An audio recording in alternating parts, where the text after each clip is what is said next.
আসসালামু আলাইকুম। আজকে শুক্রবার, ছুটির দিন নাবিহার আব্বুর। তো আমার মনে হলো যে আজকে একটু ঘুরতে যাই।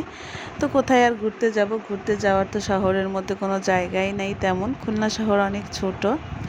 তারপরে ঘোরাঘুরির অনেক জায়গা ছিল, সেসব জায়গায় ঘোরাঘুরি হয়ে গেছে। এজন্য ঘোরার আর কোনো জায়গা নেই। এখন চেনা পরিচিত জায়গায় যাওয়া আসা করি, এই আর কি।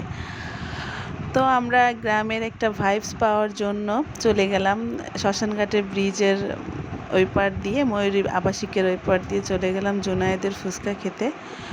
তো এখান থেকে যাওয়ার সময় মনে হচ্ছিল আমি গ্রামের রাস্তা দিয়ে যাচ্ছি। এই রাস্তাটা আমার অনেক পরিচিত, ছোটোবেলা থেকে অনেক খেলাধুলা করছি এই রাস্তার পাশ দিয়ে, এবং এই বিলে অনেক আসা যাওয়া ছিল। এই বিলটা আমাদের বাসার একদমই কাছে।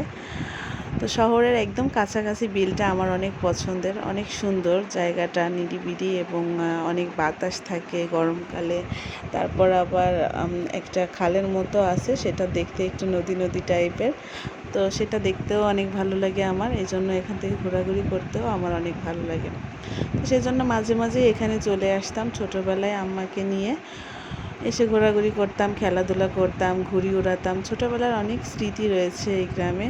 তো নাবিহার আব্বুকে আমি সেটাই বলি যে যদি আমরা ওইদিকে যাই, রূপসার ওইদিকে, তাহলে যেন এই পাশ থেকেই যাই। এই পাশ থেকে গেলেই আমার অনেক ভালো লাগে। তারপর আমরা যাচ্ছি, তো তখন বললাম যে একটু ভিডিও করি, বন্ধুদের দেখাবো যে এই রাস্তাটা অনেক সুন্দর, ময়ূরী ব্রিজটাও অনেক সুন্দর। আর আমরা যেতে যেতে সন্ধ্যা হয়ে গেছিলো, এই জন্য ভিডিও একটু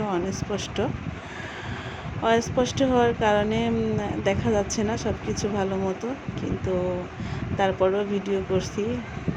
কি করব, আগে আগে বের হতে পারিনি। তারপর আমরা ভার্সিটির পাশের রাস্তা দিয়ে চলে গেলাম, যাচ্ছিলাম। যাওয়ার সময় দেখলাম অনেকগুলো স্ট্রিট ফুডের দোকান রয়েছে এখানে, অনেক মানুষের কর্মসংস্থান এখানে। আমি এটাই বলছিলাম যে এগুলো খাওয়া দাওয়া করছে, বিক্রি করছে। তো অনেকেই এখানে আসে খেতে সন্ধ্যার সময়। আর ভার্সিটির হলে এই যে লাইটগুলো কি সুন্দর জ্বলছে, দেখতে ভালোই লাগছিল। ভিডিওতে তেমন ভালো উঠছিল না, কিন্তু লাইটগুলো অনেক সুন্দর লাগতেছিল।